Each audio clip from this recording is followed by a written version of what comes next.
ಸ್ನೇಹಿತರೆ, ಕಲ್ಯಾಣಿ ಹಿಡನ್ ವೈಬ್ಸ್ಗೆ ಸ್ವಾಗತ. ನಾನು ನಿಮ್ಮ ಮೋಹನ್ ದಾಸ್ ಮಾಡೋ ನಮಸ್ಕಾರಗಳು.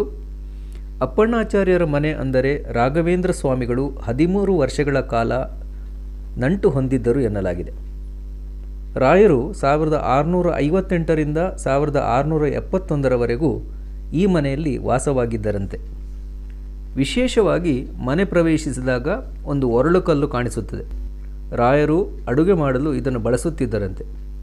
ಹಾಗೆಯೇ ಒಂದು ನಾಗರಕಲ್ಲು ಕೂಡ ಕಾಣುತ್ತದೆ. ರಾಯರು ದಿನವೂ ಒಂದು ಸರ್ಪಕ್ಕೆ ಹಾಲು ಉಣಿಸುತ್ತಿದ್ದರಂತೆ. ಈ ಮನೆಯು ಕಡಲೆಬೇಳೆ ಚಟ್ನಿಯ ಬಗ್ಗೆ ವಿಶೇಷವಾಗಿ ತಿಳಿಸುತ್ತದೆ. ಏಕೆಂದರೆ ಅಪ್ಪಣ್ಣಾಚಾರ್ಯರು ರಾಯರಿಗಾಗಿ ರುಚಿಯಾದ ಕಡಲೆಬೇಳೆ ಚಟ್ನಿಯನ್ನು ತಯಾರಿಸಿ ಕೊಡುತ್ತಿದ್ದರಂತೆ. ರಾಯರು ಅದನ್ನು ತುಂಬ ಮೆಚ್ಚಿಕೊಂಡಿದ್ದರಂತೆ. ಒಳಗಡೆ ಮೂಲರಾಮನ ವಿಗ್ರಹವಿದೆ. ರಾಯರ ಮೂಲರಾಮನ ದರ್ಶನವೂ ಪಡೆಯಬಹುದು. ಮತ್ತು ಅಪ್ಪಣ್ಣಾಚಾರ್ಯರು ಆಧ್ಯಾತ್ಮಿಕ ಹಾಗೂ ಸ್ವತಃ ಸಂಸ್ಕೃತ ಪಂಡಿತರಾಗಿ ವಿದ್ವಾಂಸರಾಗಿದ್ದರಿಂದ ಹಲವಾರು ಮಕ್ಕಳಿಗೆ ವಿದ್ಯಾರ್ಜನೆ ಮಾಡಲು ಗುರುಕುಲ ತೆರೆದಿದ್ದರು. ರಾಯರ ಪರಮ ಭಕ್ತರಾಗಿದ್ದರು.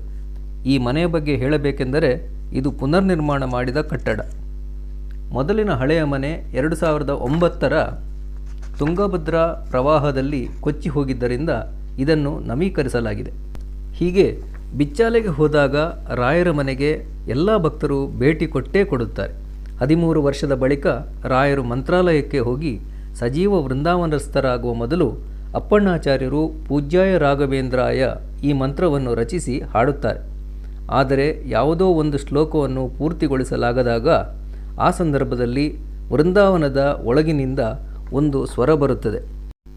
ಸಾಕ್ಷಿ ಹಯ ಸ್ಯೋತ್ರಹಿ ಎಂದು ರಾಯರು ಹೇಳಿ ಪೂರ್ಣಗೊಳಿಸಿದರಂತೆ. ಪವಾಡಗಳು ಹಲವಾರು. ಇಲ್ಲಿಗೆ ಇಷ್ಟು ಸಾಕು. ಮುಂದಿನ ವಿಡಿಯೋದಲ್ಲಿ ಸಿಗೋಣ. ರಾಯರ ಕೃಪೆ ಎಲ್ಲರಿಗಿರಲಿ.